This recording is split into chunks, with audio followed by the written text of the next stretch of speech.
Team सी में मौजूद है वजाहत अली, जो Uswa boys public school and college Skardu से तशरीफ लाए। अरे माशाल्लाह, स्कर्दू से तशरीफ लाए आप या यहाँ रहते हैं? इसको यहाँ भी रहते हैं और स्कर्दू में भी, माशाल्लाह।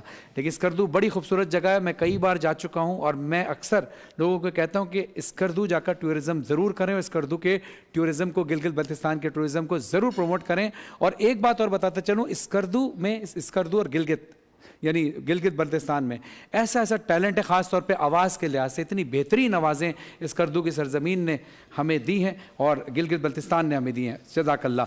तो आप सबको अस्सलाम वालेकुम वरहमतुल्लाहि वबरकातुहू, सलाम पहुँचे आप सबको और आपके लिए बहुत सारी दुआएं। इंशाअल्लाह जब आप के लिए मैं खुशखबरी साथ साथ देता चलूँ, क्योंकि ज़ाहिर है उम्मीद होती है ना जब इनाम की, तो इंसान और ज़्यादा लगन से मेहनत करता है, क्योंकि ये हौसला अफजाई के लिए इनाम दिया जाता है ताकि आपकी हौसला अफजाई हो। मेरी दुआ है आप सब आगे जाएँ इंशाअल्लाह। लेकिन जो फाइनल में पहुँचेंगे इस कंपटीशन के, उनको दी जाएगी मरहबा गुलबहार की जानिब से एक जबरदस्ती बाइक और हासिल कर सकते हैं। चलते हैं हम अब मुकाबले की तरफ।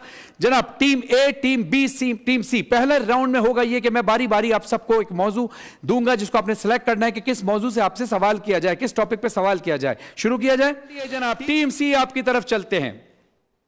अब आप मुझे ये बताइए कि मैं आपसे पाकिस्तानी स्टडीज से सवाल करूं, जनरल नॉलेज से करूं, स्पोर्ट्स से करूं या इस्लामिक स्टडीज से करूं? Islamic studies. इस्लामिक स्टडीज से, ओके।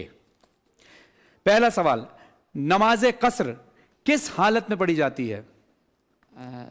रोजे के कसर नहीं, कसर नमाज जो पढ़ी जाती है, कसर नमाज। अगर मतलब कसर नमाज 10 दिन आप मतलब किसी जगह पे सफ़र करते हैं तो इसके बदले में पड़ जाती है। हाँ सही है, सही। आप सही से नहीं बता पा रहे, लेकिन मैं आपको वैसे क्लियर कर दूं इस सवाल को। सफर की हालत में कसर नमाज पढ़ी जाती है, लेकिन अगर आप 10 दिन एक मकाम पर ही ठहरते हैं, कहीं और नहीं जाते उस मकाम से, वहीं ठहरते हैं, तो आप पूरी नमाज पढ़ते हैं। अगर 10 दिन के अंदर आपका सफर ज्यादा होता है, वो खास किलोमीटर है, तो सफर, बगैर शॉर्ट जवाब इसका है कि सफर में पढ़ी जाती है। आपका जवाब सही मान लेते हैं। दूसरा सवाल, कुरान मजीद में एक सूरा है सूरह दखान, इसके मायने क्या है? दखान के मायने क्या है? पता नहीं है। नहीं पता? चले मैं आपको बता देता हूं। दखान के मायने है धुआं। ठीक है, चले अगला सवाल, जबले अरफात किस मुल्क में है? जबले अरफात मक्का मुकर्रमा में। बिल्कुल सही जवाब, सऊदी अरब, मक्का मुकर्रमा में। बहुत जबरदस्त खेले आप लोग। अब चलते हैं सेकंड राउंड की तरफ। सेकंड राउंड है हमारा पर्सनालिटी। पर्सनालिटी को पहचानना है जनाब। आपने कुछ हिंट्स मैं आपको दूंगा। सही जवाब पर आपको 30 नंबर मिलेंगे और गलत जवाब पर आपके 10 नंबर माइनस कर दिए जाएंगे, जो कि हम नहीं चाहते। हम चाहते हैं आपको पूरे नंबर मिले। आपने शख्सियत को पहचानना है, लेकिन एक चीज का आपने ख्याल रखना है, एक हमारी मौदबाना सी गुजारिश को आपने मानना है। बजर दबाकर आप जवाब जरूर दीजिएगा, लेकिन बजर दबाते ही जवाब मत दीजिएगा, क्योंकि हो सकता है कि आपको लगता है कि आपने बजर दबाया या आपको लगेगा आपने पहले दबाया और हम फौरन जवाब दे देते हैं। तो इसलिए, और पता चलता है कि बजर पहले किसी और ने दबाया था, तो इसलिए ये किसी की हक तलफी हो सकती है जो यकीनन आप भी नहीं चाहते और यकीनन हम भी नहीं चाहते। तो बजर जरूर दबाइएगा, भले पहले हिंट पे दबा दें या 4 हिंट सुनने के बाद दबाएं, लेकिन बजर दबाने के बाद फौरन बात ना कीजिएगा। पहले आप इंतजार कीजिएगा हिदायत साहब या मायदा आपको जब बताएं कि कौन सी टीम ने बजाया, क्योंकि ये देख रहे हैं, तो फिर आप जवाब दीजिएगा। शख्सियत पहचानिए। पहला हिंट मैं आपको दे रहा हूं, ये शख्सियत 14 दिसंबर 1931 को पैदा हुए। 8 नवंबर, ये दूसरा हिंट दे रहा हूं, 8 नवंबर 2002 को इनका इंतकाल हो गया। तीसरा हिंट, पैदा ये हुए इंडिया के शहर अमरोहा में और इंतकाल इनका कराची में हुआ। चौथा हिंट, मेरे ख्याल से यकीनन आप पहचान जाएंगे। चौथे हिंट पे बर्रे सगीर के मशहूर शायरों में इनका शुमार किया जाता है। ए जी, मिर्जा गालिब। अरे मिर्जा गालिब कराची में कहा इंतकाल? यार अबे यार, मिर्जा गालिब का इंतकाल कराची में कहा हुआ है यार? ये क्या बात कर दी आपने? वो कौन, पहले तो बताओ वो कौन से मिर्जा गालिब है जिनका इंतकाल कराची में हुआ है? मिर्जा गालिब का इंतकाल तो इंडिया में हुआ है। चलिए बताइए दूसरी कौन सी? सी जॉन एलिया साहब। जॉन एलिया साहब, बिल्कुल सही जवाब। पाकिस्तान के बेहतरीन शायर जॉन एलिया साहब, अल्लाह उनको गरी के रहमत फरमाए। और एक जॉन एलिया साहब का मैंने एक नोहा भी पढ़ा था और वो कलाम सलाम भी लिखा करते थे। और उनके बारे में मैंने एक बात सुनी है, उनसे किसी ने पूछा, उनकी अकीदत का लेवल देखिए, उनसे किसी ने पूछा कि जॉन साहब आप इश्क मिजाजी पर शायरी करते हैं, तो कभी आपने मौला की शान में कुछ लिखा, उन्होंने कहा बहुत कम लिखा है क्योंकि मौला से हमारी इतनी बेतकल्लुफी है नहीं।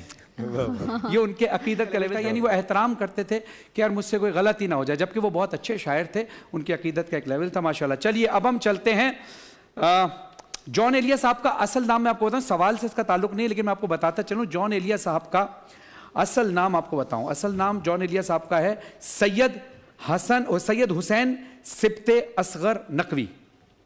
जॉन एलिया इनका तखल्लुस था। चलिए जनाब हैं बजर राउंड की तरफ। बजर राउंड में भी बिल्कुल आपने इसी तरह करना है, सवालात सुनने हैं, बजर दबाकर थोड़ी देर का इंतजार करना है ताकि जजेस आपको बताएं, जैसे अभी आप बहुत तहम्मुल के साथ खेलें इसी तरह। अच्छा पहले हम एक काम करते हैं, तस्वीर दिखाते हैं आपको, आप तस्वीर देखकर सवाल का इंतजार कीजिएगा कि सवाल क्या मैं करने वाला हूं। जी जनाब तस्वीर दिखाइए। यह जनाब किस मुल्क का झंडा है? सी रशिया का झंडा। रशिया का झंडा है, बिल्कुल सही जवाब। अच्छा जनाब अगला सवाल, बजर जरूर दबाइएगा, इसी तरह इंतजार कीजिएगा ताकि आपसे पूछा जाए रशिया का दारुल हुकूमत क्या है?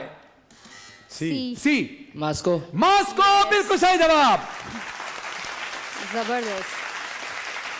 रशिया आप में से कोई गया है? गए? अगर वहां जाओगे और जब आप पाकिस्तानी करेंसी चेंज कराओगे और रशियन करेंसी लोगे तो रशियन करेंसी को क्या कहा जाता है?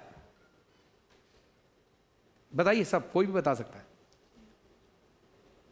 3, 2, 1 रशियन करेंसी का नाम है रबल। चलिए अगला सवाल, रूस के यानी रशिया के मौजूदा सदर का नाम बताइए। B Vladimir Putin. बिल्कुल सही जवाब। अगला सवाल, रूस इस वक्त किस मुल्क के साथ बराह रास्त जंगी हालात में है? सी यूक्रेन के साथ। बिल्कुल सही जवाब, यूक्रेन के साथ। अच्छा अब आप 1 मिनट रुक जाइए, अभी ना दिखाइएगा। हां अब दूसरा स्क्रीन दिखाइए, स्क्रीन पे देखिए, दूसरा सवाल आपसे करूंगा फिर मैं। सी चाइना का झंडा है, लेकिन सवाल का जवाब दीजिए। बिल्कुल सही जवाब आपने दिया है। चाइना का दारुल हुकूमत बताइए। ए बीजिंग। बिल्कुल सही जवाब। अच्छा बजर जरूर दबानी है मगर गुस्से में नहीं दबानी है क्योंकि एक बजर इसमें है जो दबी रहती है। चलिए जनाब, चाइना की करेंसी का नाम बताइए। सी यांग, बिल्कुल सही जवाब। चाइना के मौजूदा सदर का नाम बताइए। जी पिंग हैं? नहीं, पिंग चिंग सबके नाम होते हैं, लेकिन उनका असल नाम क्या है? यानी ये बात मैं अजराए मजाक कर रहा हूं क्योंकि ज्यादातर नाम उनके इसी तरह होते हैं, लेकिन असल नाम क्या है? क्योंकि मेरा हरगिज मतलब ये नहीं है कि मैं किसी के तमस्सुर करूं, लेकिन ज्यादातर नाम इसी तरह से चिंग पिंग इस तरह करके होते हैं। ये मजाक उड़ाने वाली बात नहीं है, मैं वैसे ही बता रहा हूं। लेकिन आपने एक्चुअल नाम बताना है, उनका नाम क्या है? स्पेलिंग बता दूं? हाँ बता दीजिए। XIPIANG। सही, शी जिनपिंग, बिल्कुल सही जवाब। क्या बात है। अच्छा बताइए, चाइना के उस शहर का नाम बताएं जिनके नाम पर बैनुल अक़वामी तंजीम बनी। शंघाई। बिल्कुल सही जवाब। और तंजीम का नाम भी बता दिए। जवाब आपका मुकम्मल हो चुका है। जवाब नहीं है, ये जवाब काउंट हो चुका है। सही, तंजीम का नाम वैसे बता दीजिए। Shanghai cooperation organisation. जबरदस्त, माशाल्लाह, बहुत अच्छा खेले। क्या बात है भाई, वाह वाह वाह। आज का मुकाबला बड़ा जबरदस्त रहा और माशाल्लाह इस करदू की ताजा हवा लेकर आए हो माशाल्लाह। बड़ी जबरदस्त जवाब आते हैं, लेकिन आपने भी बहुत अच्छा खेला। लेकिन देखते हैं जज की तरफ कि क्या रिजल्ट अनाउंस होता है। जी लीजिए सरकार, वहां भी देख लीजिएगा। ओके जनाब, तो जनाब टीम ए ने हासिल किए हैं 30 पॉइंट्स, तालियां होनी चाहिए। टीम बी ने हासिल किए हैं 30 पॉइंट्स, तालियां। टीम सी ने हासिल किए हैं 110 पॉइंट। तो आज की फातह टीम हुई टीम सी। आपको बहुत बहुत मुबारक हो, आप आगे जा रहे हैं। लेकिन ए और बी आपने भी बड़ी अच्छी कोशिशें की हैं। मैं चाहूंगा टीम ए और बी के लिए भी तालियां होनी चाहिए।